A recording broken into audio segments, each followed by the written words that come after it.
todos, a todas y a todos que nos están viendo y esperan esta sección de Espacio Cultural Arganda. Estamos en el octavo episodio ya de Te conté, este espacio con distintos gestores culturales. Al lado mío se encuentra Luisa, como cada semana. Y bueno, hoy tenemos un gran invitado, un honor tener a don Patricio Barrios Alday. Él es un estudioso de las identidades culturales, pintor, escultor, escritor, un hombre de múltiples facetas, con una amplia trayectoria que le ha valido múltiples premios a nivel regional y nacional. ¿Cómo está en esta noche, don Patricia? Muy bien, todavía disfrutando de los momentos maravillosos que viví ayer con el lanzamiento de mi último libro, mi última novela, que fue realmente mágico como esta cosa del norte, ¿no? Yo creo que García Márquez tiene que haberse pegado una vuelta por acá para empaparse del realismo mágico, de esta cosa mágica religiosa, que es impresionante en el norte. Entonces, muy contento, todavía disfrutando de aquello y haciendo los listados de los libros que se van de Arica, ¿no? Porque eso es lo importante. Esta cosa de la tecnología hoy día, del Internet, la gente pide de distintos lugares de Chile y los que no están en Chile lo pueden bajar desde Amazon. Así que estoy muy joven, estoy subiendo por Sí. Amazon. Hay una amiga que me está haciendo la edición para Amazon y ya la próxima semana también aparece Chinchorro, ya no va a estar solamente Juramento, la novia de Zapa, sino que va a estar Chinchorro. Toman 6 más a Amazon. Así que voy a terminar este año con 6 libros en Amazon, que me parece una buena meta. Así que contento, ¿no?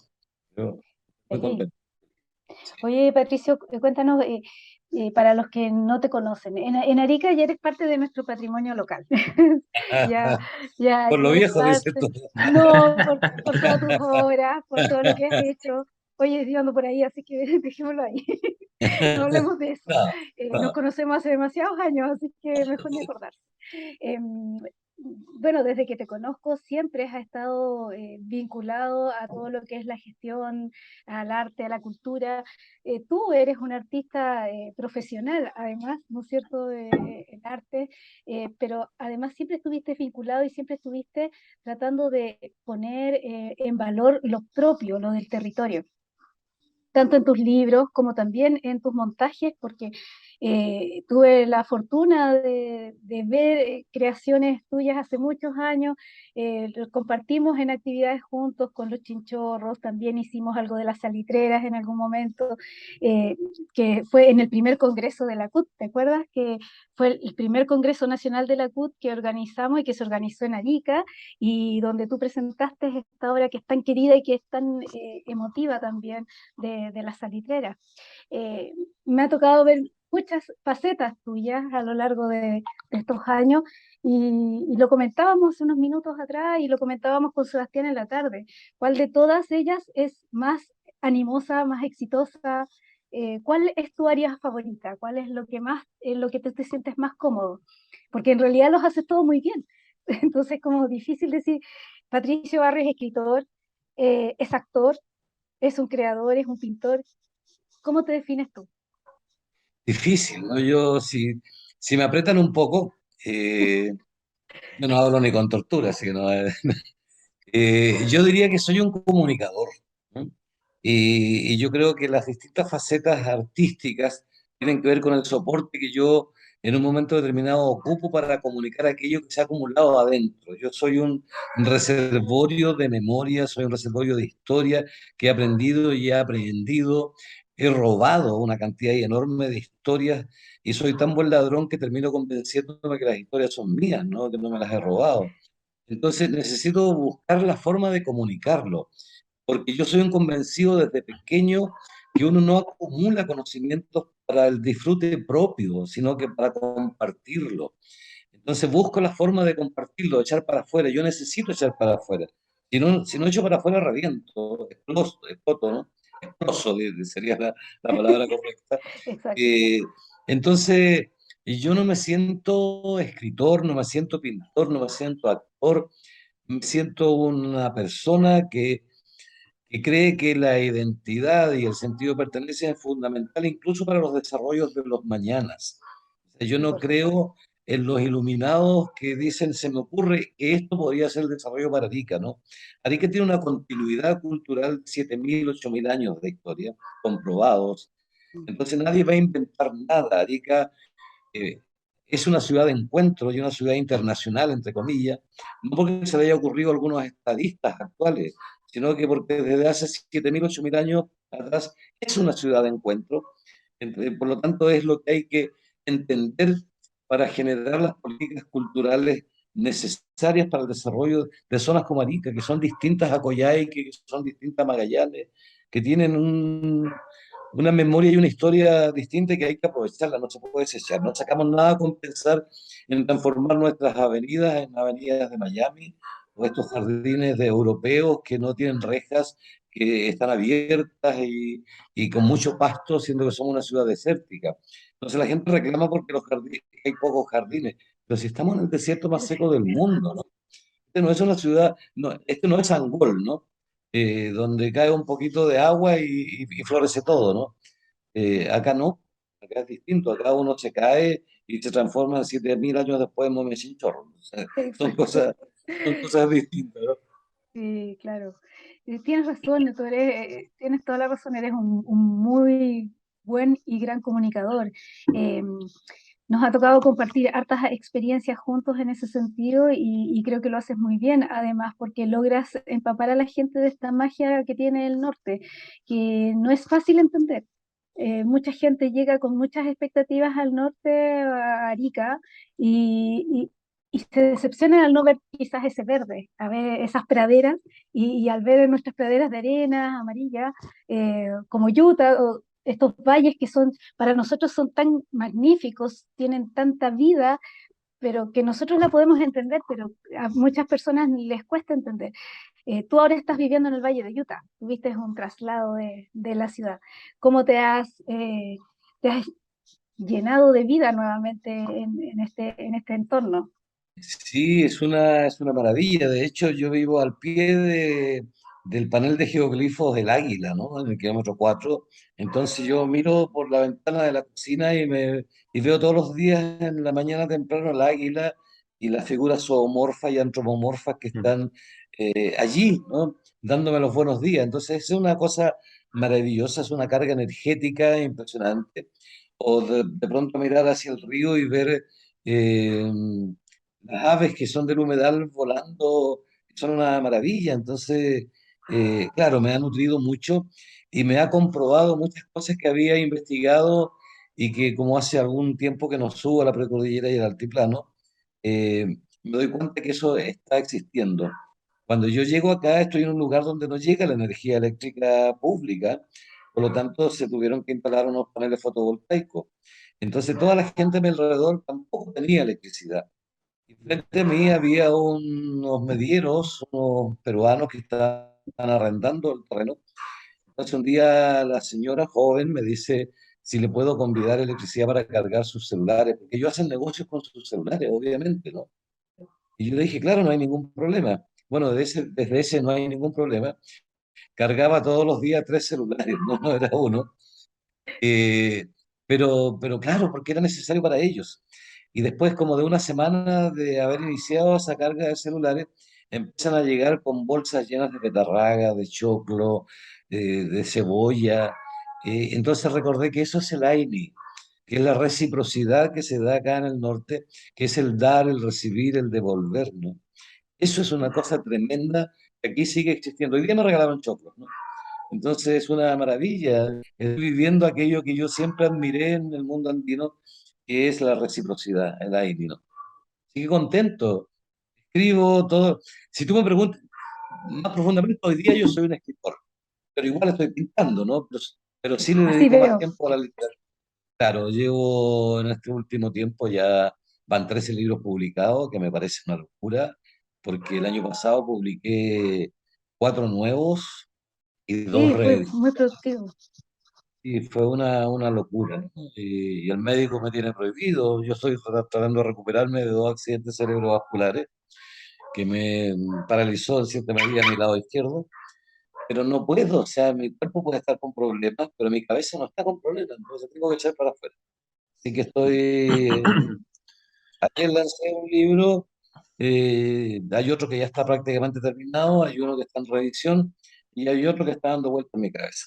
Ah, buenísimo. Hay que escribir, Me gusta hay que rápido. hablar, hay que hacerlo todo. Oye, oiga, Espero. yo quería preguntarle, bueno, más específicamente, ya que estamos hablando de su faceta de escritor, una vez escuché por ahí, en este momento no recuerdo qué autor era, pero que para él cada libro era casi como un hijo. En ese sentido, quisiera preguntarle cuál ha sido de los libros, bueno, de los 13 libros que usted nos comenta que ha publicado, cuál ha sido su favorito, ya sea en el proceso, lo que ha significado.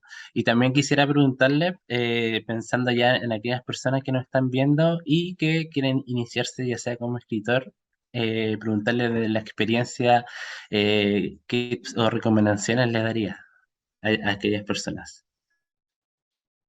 Tú dijiste que los libros son como hijos, ¿no? Entonces también es difícil decir, yo tengo 6 hijos, un hijo y 5 hijas. Creo que es imposible decir cuál a uno le gusta más, ¿no? Cada una de ellas y él tienen características distintas, ¿no? Y por tanto esas características son las que hay que valorar. Y hay situaciones que te hacen, que te destacan un libro sobre otro, pero todos tienen algo que destacar. El primero primero que es el primer libro que me atrevo a publicar, es un libro que estaba sobre mi escritorio, las hojas impresas en una impresora de tinta, y que contenía un cuento que se llama La Salvacora de Juan Bautista, en homenaje a mi abuelo albacorero. Yo soy hijo de pescador, sobrino de pescadores y nieto de pescador. Y en esos días yo era director de cultura de la municipalidad y trajimos a Hernán Rivera de Telier, cuando Hernán Rivera recién estaba empezando. Imagínate, estoy hablando del año 99, ¿no? Y, y como buen artista, Hernán, curioso, ¿no? Todos los artistas somos muy curiosos, como intrusos, ¿no? Mm. Entonces vio este montón de hojas sobre mi escritorio y me preguntó qué era. Yo le dije, es un posible libro que estoy corrigiendo para llevarlo a la imprenta. Entonces me dice, préstamelo, yo leo rápido. Ya estaba alojado a media cuadra donde estaba mi oficina. Eh, y llega el día siguiente con el mamotreto que se había llevado y me dice, me gustaron todos, muy bueno. Me dice, baja el último. Y yo le digo, es muy malo. No, weón, me dice, muy bueno, me habría gustado escribirlo a mí. Entonces dice, bájalo y mándalo al concurso de la Universidad Católica del Norte, concurso de cuentos. Le hice caso. Bajé el cuento que se llama La fotografía del Tane Rodríguez y mandé el cuento a concurso y me gané el primer lugar. Soy el único arequeño que se ha ganado ese concurso, lo ganó Hernán Rivera Letelier alguna vez, ¿no? Eh, pero lo lindo de ese libro es que cuando Hernán me devuelve el mamotreto, va con una hoja suelta, escrita a máquina. En ese tiempo no existían los notebooks, o si existían, no estaban al alcance de todo el mundo. Entonces él viajaba con su máquina de escribir portátil. Entonces le había escrito una hoja y me dice, toma, esto es para ti, y si te gusta y quieres, lo ocupas como prólogo. Entonces, ese libro, el primero de mi vida, en términos de literatura concreta, va prologado por Hernán Rivera Letelier. Y los biógrafos de Hernán Rivera Letelier dicen que él nunca ha escrito un prólogo. Entonces, uno de ellos que me conocía dijo, no, eso no es verdad, escribió un prólogo de este libro, lo andaba trayendo. Entonces, claro, entonces me transformé en el único escritor chileno que tiene un prólogo de Hernán Rivera Letelier en su libro. Entonces, allí hay un cariño especial por ese. Pero todos tienen su propia historia y por tanto son queribles, como los hijos, ¿no? Uno de los últimos se llama de lo simbólico lo explícito y de vez en vez al revés. Un nombre eh, fonético, ¿no? Que me encanta porque es complicado, pero fue mi AINI, porque yo en diciembre de 2021 me gané el Premio Nacional de Cultura Tradicional Marcelo Yoga Palacio. Eso fue un golpe para mí había que agradecerlo, entonces publiqué ese libro que tiene que ver con la aproximación a la representación de cultura tradicional. Entonces, si te hablara de los 13 libros, sería como mucho, pero cada uno tiene algo por lo que es querible, y todos los amores son distintos, ¿no? Uno se puede casar varias veces o se puede enamorar muchas veces. Y los amores son distintos. No dejan de ser amores, pero son distintos. Entonces, eso pasa con mis libros, ¿no? Y los quiero mucho. Ahora me preguntas por los jóvenes, ¿no? Que están iniciando esta actividad. Yo ayer decía que existe la sana envidia. La gente dice, no, no existe, todas las envidias son malas, ¿no? Yo creo que hay envidias sanas, ¿no? Y yo envidio, por ejemplo, la existencia en Arica del MB2, esa capacidad que tiene Fernando Montaner de producir, de gestar, de actuar, de bailar, se parece un poco al Pato Barrio, ¿no? El joven. Entonces, yo habría sido feliz que a mis 16 años me hubiese encontrado con un espacio cultural como el de ustedes, como el MB2, como el tren, como el Galpón del Cerro, pero no había nada, pa, era como arar en el desierto, ¿no? Había que hacer camino porque no había camino, ¿no? Entonces, yo digo que existe la sana envidia. Y por eso una de las cosas que a mí me caracteriza es el tratar de compartir lo que yo he aprendido y aprendido. Entonces, he apoyado lo que más pueda a una pequeña de 12 años, Anaís, que está publicando su libro, sale esta semana, se llama La Luna y yo, precioso. Eh, y ya está también en Amazon, entonces, una maravilla. Y por ahí aparece una amiga mía de hace muchos años y me llama y me dice que su hijo escribe. ¿Y qué edad tiene su hijo? 17 años. Y yo le dije, dale, dale mi teléfono. Me llama a su hijo, me dice, don Patricio, me gustaría mandarle, deme su correo, estoy escribiendo algunos libros y que le quiero mandar uno que quiero publicar. Me lo mandó. ¿Saben cómo se llama? La historia de cómo me convertí en líder de una nación. ¡Qué maravilla! Un loro de 17 años, una novela para jóvenes de aventura, eh, con mucha imaginación, mucha ficción, pero es lo que escriben los jóvenes, es lo que viven los jóvenes, es lo que sueñan los jóvenes. Entonces, eh, traté de ayudarlo en lo que podía y al final descubrió que yo me diseñaba mis propias portadas porque que además yo soy diseñador gráfico, ¿no? Esta es la parte oculta de mi vida. Entonces le diseñé la portada. Me encantó diseñarle la portada, así que también sale esta semana desde Chrome Ediciones, que es la editorial que me imprime mis libros, que me edita mis libros.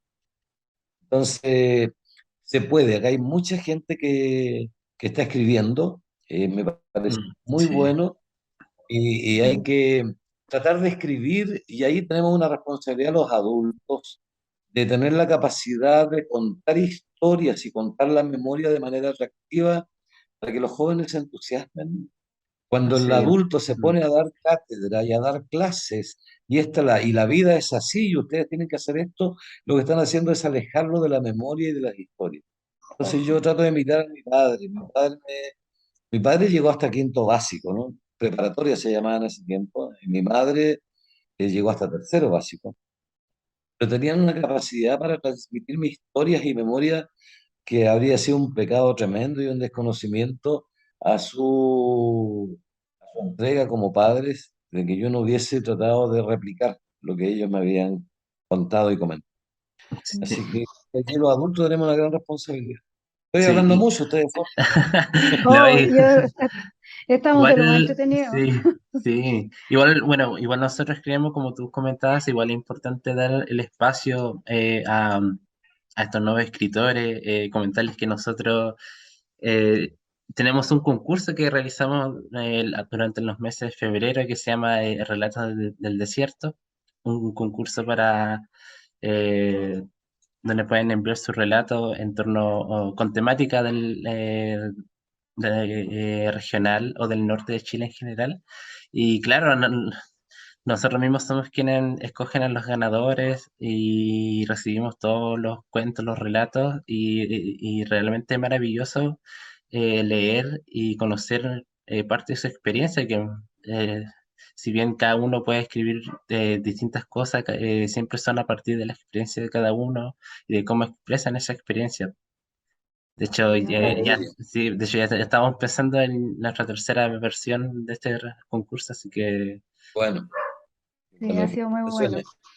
Sí. Patricio, volviendo un poco a tu último libro, a Juramento, que además es un libro que tiene tanto que ver con la historia de Arica, o sea, tiene tanto que ver con el relato colectivo, no importa que nunca hayan leído un libro, pero todos saben esta historia, todos saben un poquito, que Es. además te toca muy de cerca porque es familia tuya, pero eh, el relato de la novia de Azapa, ¿quién no ha escuchado? De hecho, siempre que enseñan algo de algún mito, alguna leyenda del norte, siempre sale la novia de Azapa. Y hoy día estás del lanzamiento de este nuevo libro, Juramento. Cuéntanos un poquito de qué trata. A mí me preguntan a veces si es que yo soy familiar de la novia de Azapa, ¿no? Y yo digo, yo no puedo asegurar ser familiar de la novia de Azapa. Lo que yo sí puedo asegurar que soy sobrino de una de las personas, de las tres personas que fallecieron en el accidente del 5 de octubre de 1956. Yo tenía 4 años. Allí fallece un joven titulado recientemente del Instituto Comercial de Arica. Fallece una mujer de 30 años que estaba embarazada y fallece una joven de 22 años a una semana de cumplir los 23. El 11 de octubre de 1956 ella cumplía 23 años. Entonces, en el momento del accidente ella tenía 22. Estaba de novia. Había luchado por su amor en una familia conservadora, machista, como todas las familias tradicionales chilenas. Había luchado para tener el derecho a enamorarse de una persona, ¿no? Y era muy vigilada, etcétera, etcétera. Bueno, en resumidas cuentas, el amor le termina ganando el gallito a la familia y los autorizan para que se casen en diciembre de 1956. El traje se empezó a confeccionar y había fallecido su padre, no hacía mucho, Juan Bautista, que es el albaconero, mi abuelo, Ujú, todo bueno.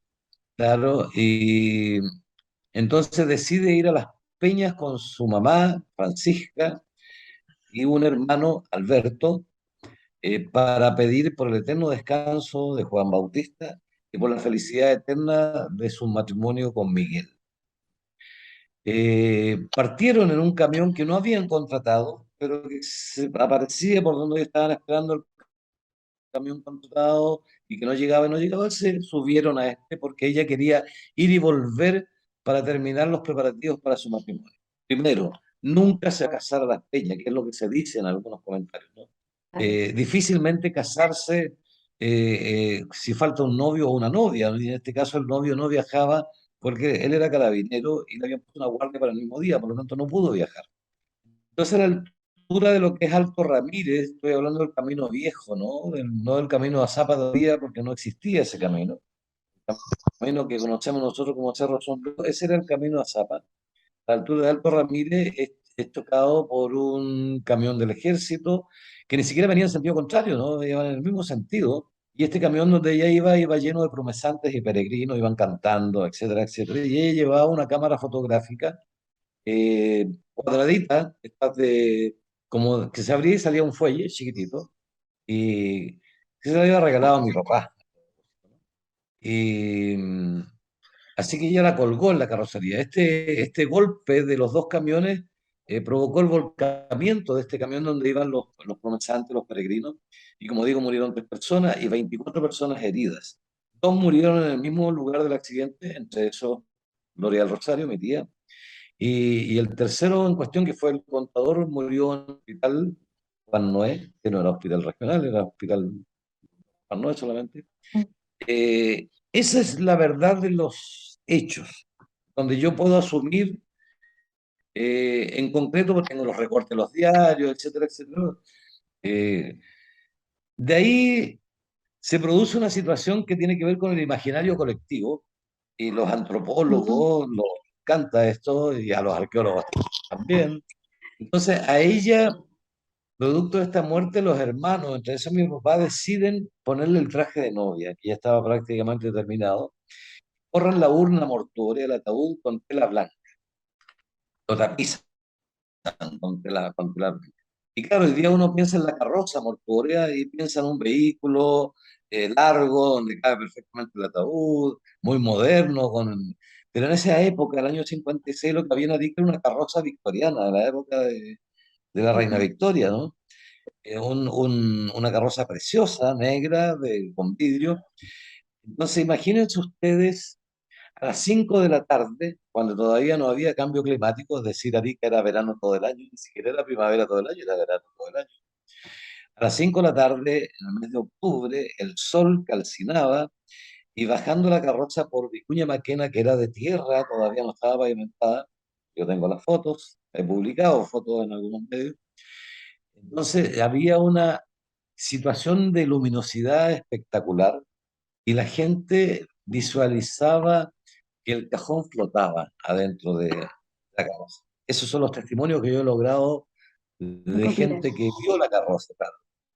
Entonces la enterraron con su traje de novia. Y desde ahí empieza esta creencia en el imaginario colectivo de que aparece una novia y que todos le tienen miedo, pero hay gente de Azapa, como por ejemplo la Julia Corbacho, que falleció, que la matriarca de la Corbachada en Arica, que vivía en el kilómetro 8, que conversé en reiteradas ocasiones con ella, y me decía, pero ella no es mala, ella no anda buscando aterrorizar y atemorizar a la gente, sino que anda buscando a su novio que todavía no lo encuentra.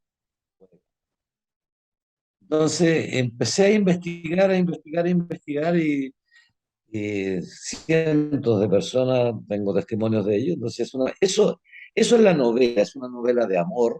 ¿M?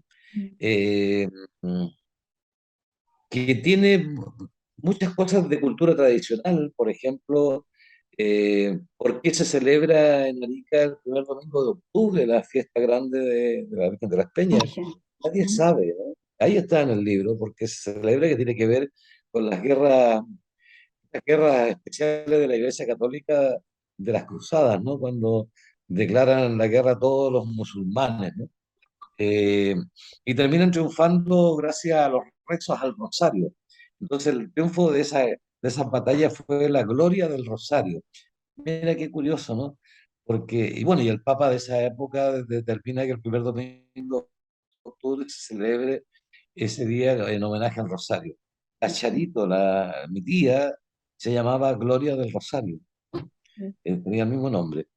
Eh, entonces, contiene eso, contiene por qué aparece la imagen de la Virgen en Livilcar, eh, se amarra con la aparición de una paloma en la iglesia de Caranga, Bolivia, que está a poco más de 100 kilómetros de Arica, no está lejos, que se quema la iglesia, se calcinan todas las imágenes y no encuentran a la Virgen del Rosario, que era la patrona del pueblo, y cuando están moviendo los escombros aparece una paloma blanca que vuela y desaparece. Entonces ellos dicen, es la Virgen, hay que buscarla. Entonces hay una serie de situaciones que Ujú. van contando esta historia de la aparición de la Virgen de las Peñas. Hay alguna historia de cómo los monjes franciscanos de Colpa trataron de sacarla a golpe de combo y cincel de la roca, y cuánto sufrieron estos monjes, producto de que la Virgen, según la gente cuenta, no quería salir de ahí. Está eso, está cómo es el enamoramiento de Gloria del Rosario con Miguel. Se habla de los desfiles en Arica, en la Rambla, que es donde está la pérgola de las banderas hoy día. Se habla del Parque Vicuña Maquena, se habla mucho de las canciones cada capítulo parte con letras de los boleros del año 40, Mm. entre eso Contigo, Besos Salvajes, que es el bolero del año 47, que lo tenían como himno ellos dos, la Gloria del Rosario con el Miguel, que en una parte dice, te puedo yo jurar ante un altar mi amor sincero. Entonces, por eso el libro se llama Juramento, porque son un juramento que ellos hicieron. Lo curioso de todo esto, estimados amigos, Sebastián y señorita amiga, señorita, ¿no? Tú todavía pareces señorita, oye. Pare- Dejémoslo ahí. Eh, Hace 4 meses recién falleció el novio. Mira, eso te iba a preguntar, ¿qué era de él? ¿Qué había pasado con él? Bueno, él se casó posteriormente, pero nunca se olvidó de la Charito. Mira, en el lanzamiento de anoche fue tan emotivo que una amiga mía, yo sabía la historia, pero nunca la había dicho, porque era su historia, Mm. y dijo, yo quiero refrendar todo lo que ha dicho Patricio, nos conocemos de año 71 con ella, me dice, todo lo que ha dicho Patricio es cierto, y yo lo puedo asegurar porque yo soy la sobrina de Miguel, era la Ya. sobrina, una maravilla. Entonces, y ella decía que cada cierto tiempo iba a la animita que está ahí a la altura de Alto Ramírez a dejarle flores. Yo lo vi en el mausoleo familiar en el cementerio municipal de Arica, Ujú. arrodillado dejándole flores. No sabía quién era hasta que nos acercamos con mi madre, que estaba viva todavía, y mi mamá casi se fue de espalda al ver a Miguel agachado allí colocándole flores en el mausoleo. Entonces, un amor eterno. Entonces, la duda hasta qué pasa, ya encontró a su amor. ¿Se acaba la leyenda de la novia de Zapa? No se acaba la leyenda de la novia de Zapa. Lean la novela, ahí hay algunas pistas. He tenido la fortuna de leer varios de tus libros, así que a mí me encanta la forma en que escribes también y que transmites eso, porque me gusta mucho cómo puedes relacionar el territorio, la historia, esta imaginación colectiva, como bien dices tú, y lo puedes expresar, es como que estás contando un cuento o una novela, pero es algo tan familiar, aunque sea tan lejano a la vez, pero es tan familiar que es muy entretenido y es muy rápido leer tus libros además, ¿no? Porque hay libros que cuesta leer, que uno los Sí, lee pero cuestan, los tuyos no son rapiditos, dan ganas de terminarlos. Así que eso es una gran ventaja. Patricio, durante tu vida has pasado por muchos momentos. Has pasado por momentos oscuros también en su momento, estoy hablando ya de hace muchos, muchos años atrás. Eh, ¿Eso influye en ti, hace cambiar esa perspectiva tan positiva, eh, te produce un quiebre o eso te da ganas de comunicar más todavía? Estoy hablando del periodo de los años 70, ¿no? De ese periodo en específico, que tuviste que estar lejos de tu familia, lejos de todo, en condiciones completamente poco normales, por decirlo de alguna manera.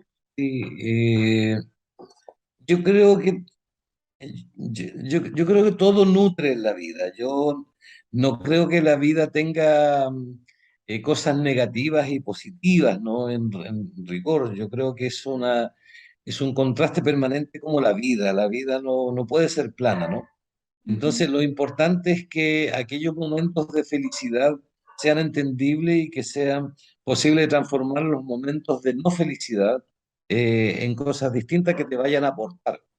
Entonces, aquella época mía de tensiones por cuestiones políticas, de mi tortura en los cuarteles de la CNI, por mi tiempo en Pisagua, por mi relegación en Corral, lo que hizo fue fortalecer ese positivismo, esa felicidad que yo tengo de vivir, que es una herencia familiar, ¿no? Sí. Eh, entonces, eso me hizo más fuerte, ¿no? Como decía Ernesto Guevara, decía, hay que ponerse duro sin perder la ternura. ¿M? Yo creo que aprendí a ponerme duro sin perder esa ternura. Yo sigo creyendo profundamente en el amor y sigo creyendo profundamente en la felicidad, en el compartir, en el buscar la parte buena de las personas. O sea, tú nunca me vas a ver a mí discutiendo porque tal persona es un desgraciado, etcétera, etcétera, sino que hasta los más desgraciados pueden tener ciertas gracias, ¿no?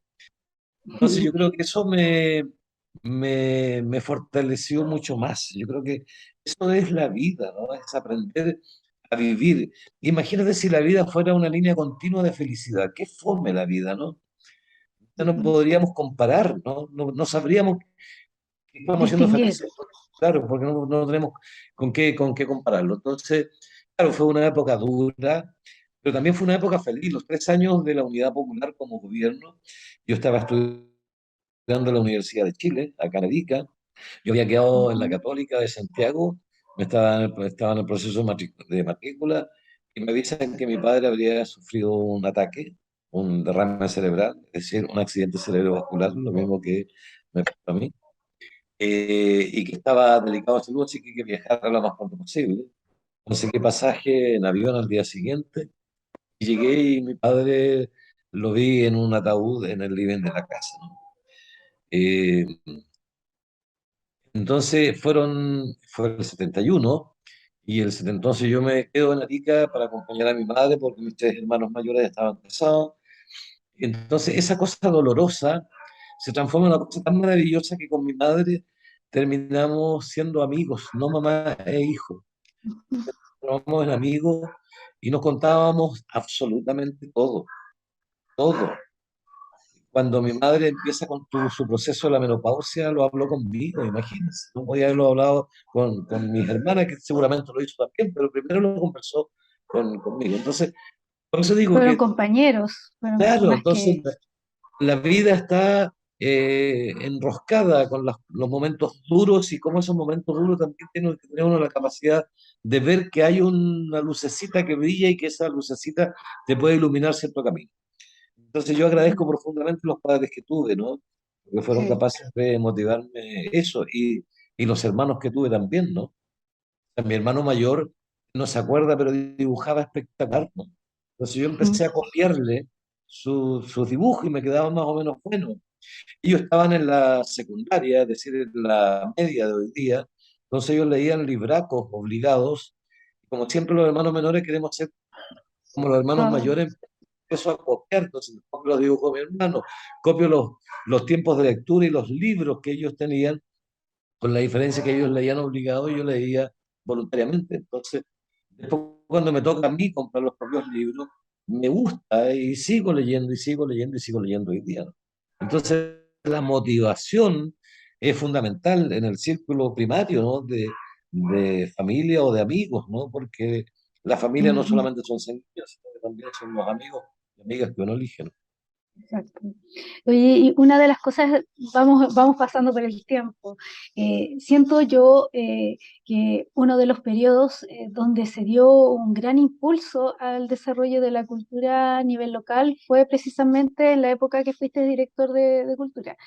No sé si fue porque quizás yo estaba como muy involucrada en esa época también, entonces veía todo lo que pasaba, pero siento que después de ese periodo, eh, si bien se ha seguido haciendo gestiones y han habido algunas gestiones muy destacadas, pero no se ha hecho tanto a nivel comunal como esa vez. En ese tiempo era como que funcionábamos sincronizados con turismo, con distintas áreas y podíamos trabajar en conjunto. Siento que eso no se ha vuelto a dar, como que cada uno va por su lado. ¿Qué crees tú cómo podríamos enfocarnos de nuevo? ¿Cómo podríamos vincularnos nuevamente los distintos sectores? Porque son sectores, pero que debiéramos funcionar sumamente acoplados, como lo hicimos en algún momento, como funcionó en esa época, ¿de acuerdo? Y después de eso, como que vino, yo estuve fuera de Arica y cuando volví dije, oh, en vez de avanzar, retrocedimos. ¿Qué pasó aquí? Íbamos Mira, tarde.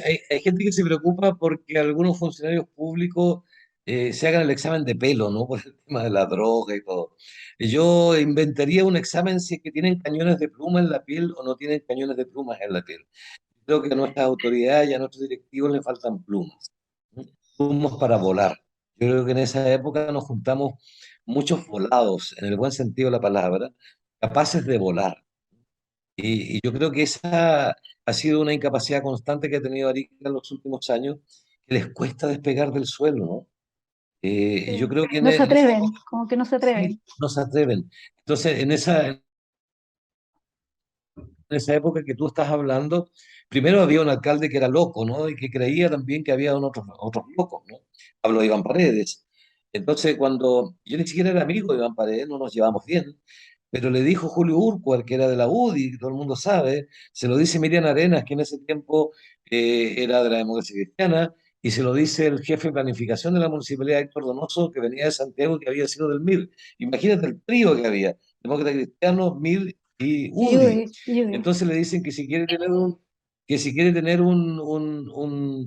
director de cultura distinto, tiene que hablar con el Pato Barrio. Y el Pato Barrio estaba trabajando en Iquique. Yo era medio socio de un imprentero de allá de Iquique, Alfredo Oñate, que fue mi primer impresor. Gran tipo, un gran fotógrafo, además, hicimos locuras allá en Iquique. Mm. Eh, entonces, para hacer el cuento corto, Me terminaron convenciendo para que me viniera a trabajar. Eh, entonces, una de las cosas que yo le agradezco a Paredes es que me dejó las manos libres, porque yo toda mi vida había sido un volado y eso se lo dijo Julio Urcual, que me conocía de antes, y se lo dijo Miriam Arenas, que también me conocía de antes. Entonces me permitió volar. Cuando yo asumo el cargo de director de cultura de la municipalidad, le cambio el nombre del departamento, era un departamento. Entonces era Departamento de Mm. Cultura y dije, no, no confundamos arte con cultura, son cosas distintas. Entonces se llamó Departamento de Arte y de Cultura, ¿no? Entonces, para definir bien las cosas. Y conmigo éramos cuatro. ¿Sí? Y después de los 6 años de gestión, terminamos siendo 142. Entonces, sí aumentó la cantidad de funcionarios, pero no porque había que contratar gente, no porque se Porque quisiera se contratar hacían gente, muchas cosas. había que contratar gente porque construimos la biblioteca central, la de Yungay con Baquedano, que ese fue uno de mis grandes sueños, del cual todavía me siento tremendamente orgulloso. Construimos 2 bibliotecas más en las poblaciones. El poblado Ujú. artesanal pasó a formar parte del Departamento de Cultura. El cementerio de San Miguel de Zapa, que se hace una renovación con la fachada que diseña Juan Díaz Fleming con no me acuerdo si fue Jorge Gajardo o fue Gastón Baeza, no recuerdo bien. Creo que fue. Y hasta tuvimos un museo de sitio allí en San Miguel de Zapa que desapareció, ¿no? Desaparecieron misteriosamente muchas cosas. Entonces, habían plumas para volar y nos gustó volar.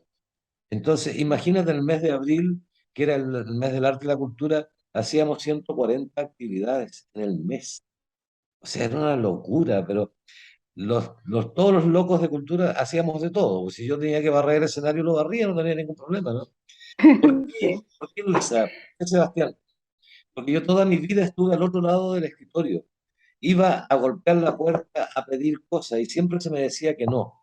Entonces yo sabía lo que era ir con todos los sueños en la cabeza, con la iniciativa, con las voladuras, y que te dijeran no, no se puede. Entonces, estar en el otro lado se hacía lo imposible para poder cumplir ese sueño.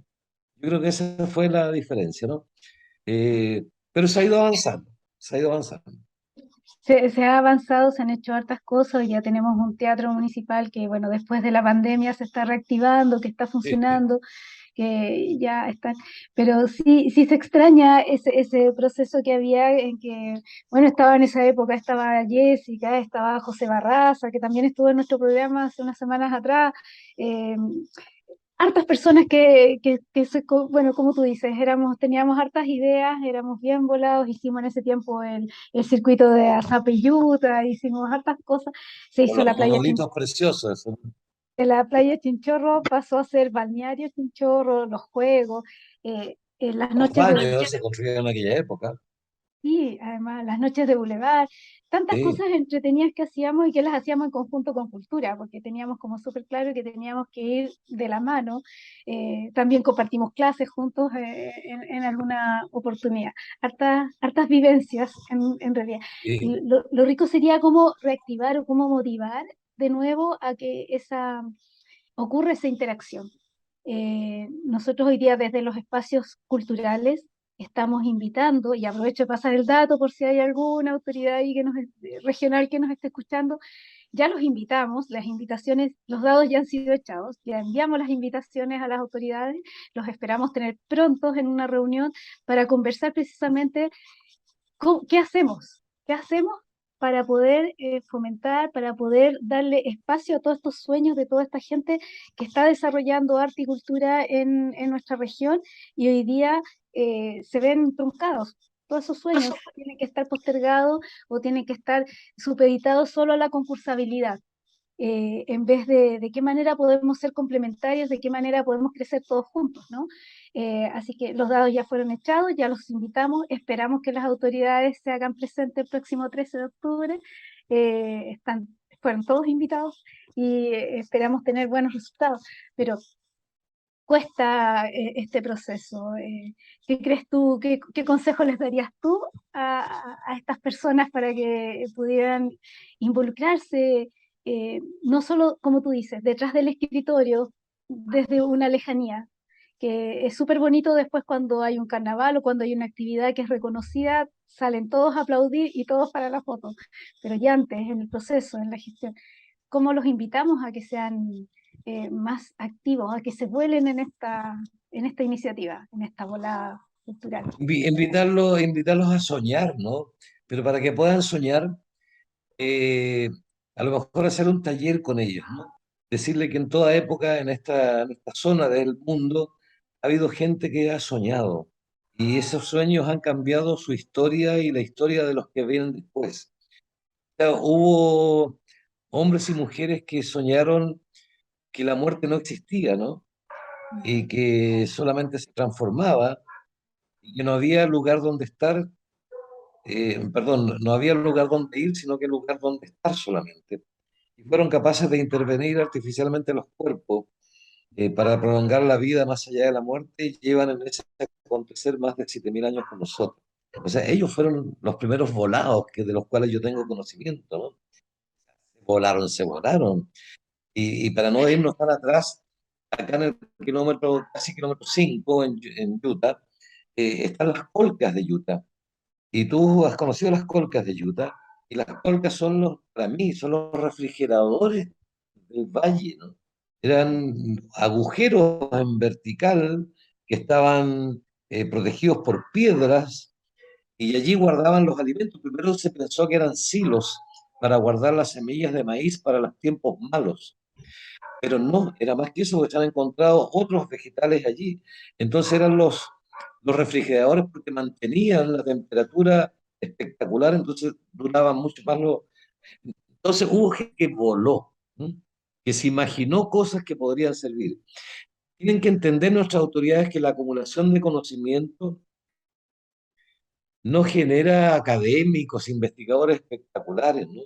La acumulación de conocimiento genera tecnologías y esas tecnologías son las que nosotros tenemos que destacar, destapar y promover. ¿M? Entonces, yo creo que está fallando esos conocimientos. Hubo en Vila Cabrane otros que quisieron representar mágicamente su entorno y las jornadas de cacería, y allí están los, las pictografías impresionantes, o estos gigantes de piedra que están en Utah, o el águila, que es donde yo vivo. Entonces, habría que conversar con ellos, decirle que en toda época ha habido gente que ha volado aquí y en la quebrada del Ají. Y esos vuelos han permitido avanzar y han permitido desarrollar. Y a lo mejor le pierden el miedo, ¿no? A lo mejor le tienen miedo a los aterrizajes muy, muy abruptos, ¿no? Puedan Puede ser. equivocarse. Yo creo que la vida está llena de equivocaciones. Es como el mar, con flujo y reflujo, ¿no? Se avanza y se retrocede. El que no se arriesga no cruza el río, como dicen. Así es, Sí. así es, A mí me así es. gustan mucho esos dichos antiguos, así siempre esa Exacto. sabiduría popular no falla. Sí, sí, impresionante, ¿no? Oye, mi esposa, eh, ella está viernes, sábado y domingo acá en Utah y el domingo en la noche baja porque como trabajan allí es complicado, las horas por los tacos, la carrera San Enrique, las salidas de Utah, los camiones, etcétera, etcétera. Entonces, eh, mire, ya me asusté, hablé de mi esposa y me olvidé lo que les iba a decir. Sobre los dichos estábamos hablando. Sobre los dichos. Claro, es una cosa fundamental. Ella se ríe porque yo llevo casi 5 años viviendo en Utah y yo miro el cielo hacia arriba de Utah y digo, va a aclarar a las 11 de la mañana, va a aclarar a las 10 de la mañana, va a salir el sol a las 12, a las 2 de la tarde. O sea, la observación y la experimentación, que es el método científico básico, te permite acumular esos conocimientos. Entonces yo ahora sé más de planta, sé más de... Aprendí que si no fuera por el viento, no, si no fuera por las nubes, no se sabría jamás lo buen dibujante que es el viento. Eso, A eso, ver, eso, eso cuando me da la cosa del cuento corto, ¿no? Claro, porque es gracias a las nubes que uno sabe que el viento dibuja espectacular. Entonces se dan unas formaciones impresionantes. Sí, pues los dichos populares son una maravilla, son una maravilla. Y yo creo que eso es una formación primaria que los padres debieran de rescatar, ¿no? El adivinancero popular, que te demuestra que Sí, no hay palabras pecaminosas, ¿no? Que es la occidentalización que te ha transformado algunas palabras o algunos juegos de palabras en cosas pecaminosas, ¿no? Meto lo duro en lo blando y el resto queda colgando. Todo el mundo se vuelve loco, ¿no? Mi padre se mataba de la risa cuando yo salía con estas cosas. Entonces competíamos, ¿no? Competíamos con él. Entonces, ¿cómo no me va a gustar la literatura? ¿Cómo no voy a escribir? Si mi padre en las horas de almuerzo, que eran sagradas, se sentaba toda la familia, se abría la camisa y mostraba su panza con su ombligo y empezaba a apretárselo y a abrirlo. Mi madre, que se llamaba Lila, decía, esta es la radio, esta es la pila, este es el poto de la Lila. Entonces, imagínate, a mí no me costó nada cuando me pasan las rimas en la escuela básica.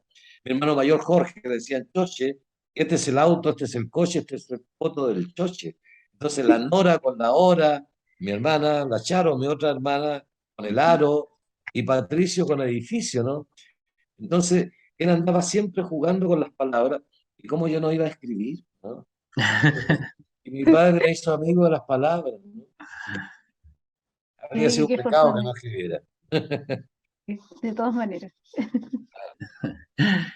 Yo lo que quería preguntarle, ¿qué es lo que se viene de Patricio Barrio ¿Perdón? para... Yo le quería preguntarle qué es lo que se viene de Patricio Barrio para todos los que nos están viendo, qué es lo que se viene ¿Qué es lo en que un se futuro. viene? En términos de artes visuales, lo que está atrás es una pintura sobre la momia Chinchorro, que no está terminada, obviamente. Se vienen... A ver, yo estudié escultura en la universidad, en mi primera época universitaria, una carrera que se llama Arte Público Ornamental, una maravilla de carrera. Pues mi maestro Juan Díaz Fleming, uno de mis maestros, y Leonardo Ibáñez Valenzuela. Eh, entonces, estoy volviendo a la escultura. Pero no a la escultura de piedra, porque yo soy cantero, ¿no? Soy piedra. Eso fue lo que yo estudié. Entonces, estoy con un material mucho más blando, trabajando, de cartón corrugado, de estas cajas, ¿no? De embalaje. Estoy trabajando con eso. Entonces, Juan Díaz me dice, tú cuando escribes, partes primero por la portada y por el título. Y le digo yo, es verdad, yo parto de ahí empiezo a escribir. Me formé en la plástica, entonces yo soy un artista visual. Yo voy viendo cosas y las voy narrando. Yo me armo los cuentos y las novelas en mi cabeza, es decir, yo los veo. Entonces lo que Ujú. hago yo al escribir es contar lo que estoy viendo en mi cabeza. Entonces me dijo, ¿cómo se va a llamar tu exposición de esculturas de cartón? Yo dije que va a ser un título moderno. ¿Cómo? Me dice. Yo digo, ¿son de cartón, weón? Se va a llamar. Son de cartón, weón. Eh, Buenísimo.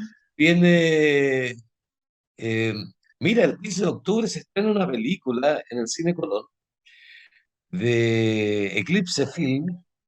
Eduardo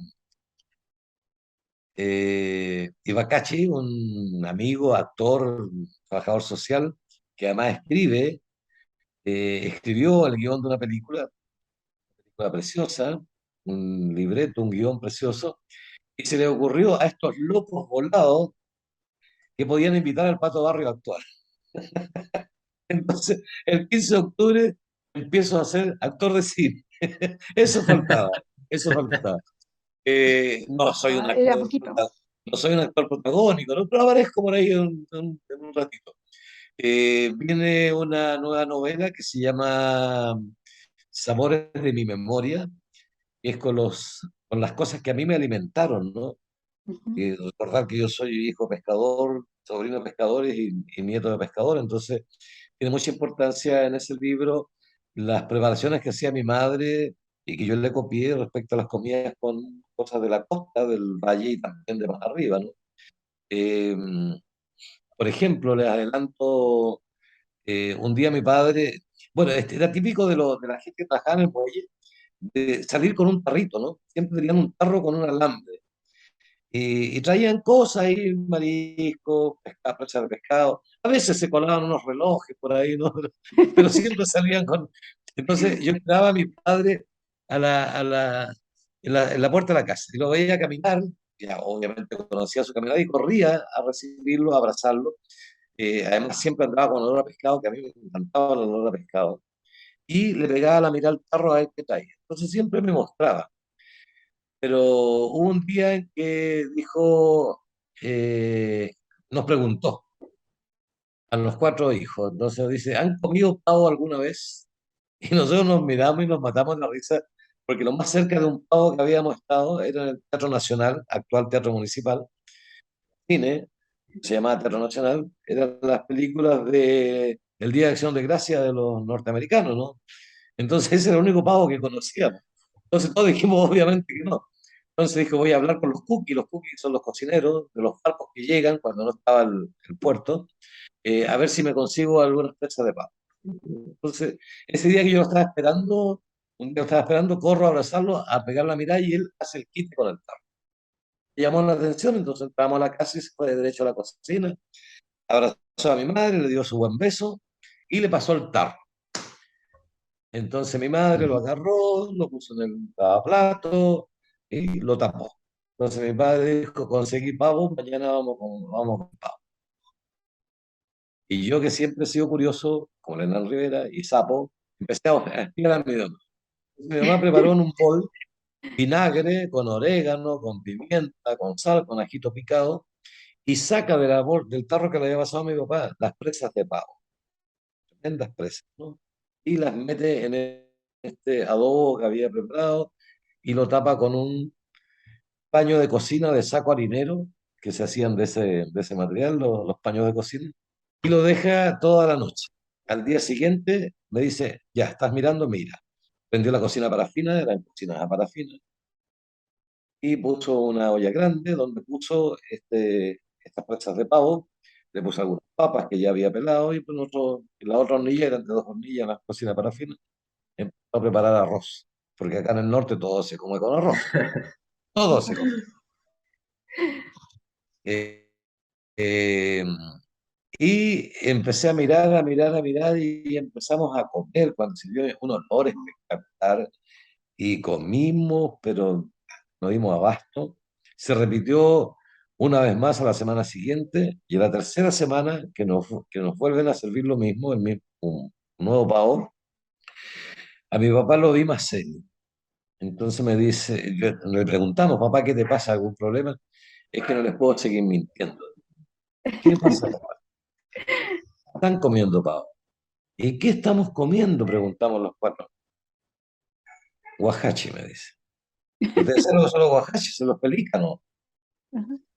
Entonces me dice, pues son los tutos y la pechuga, nada más que eso. Mis hermanas corrieron al baño, se metieron los dedos a la boca para vomitar. Con mi hermano mayor nos miramos, nos sonreímos y seguimos comiendo, porque estaba muy bueno. A las 2 semanas estábamos otra vez los seis comiendo cache. Delicioso, de verdad. Muy, muy, muy bueno. Entonces, estas comidas con las cuales yo fui alimentado, vamos a este libro. eh, que entre medio del relato, del cuento, del capítulo de la novela, va también la receta, van los ingredientes, Ah, pero no como buenísimo. pero no como un libro de cocina, sino que va metido entre medio.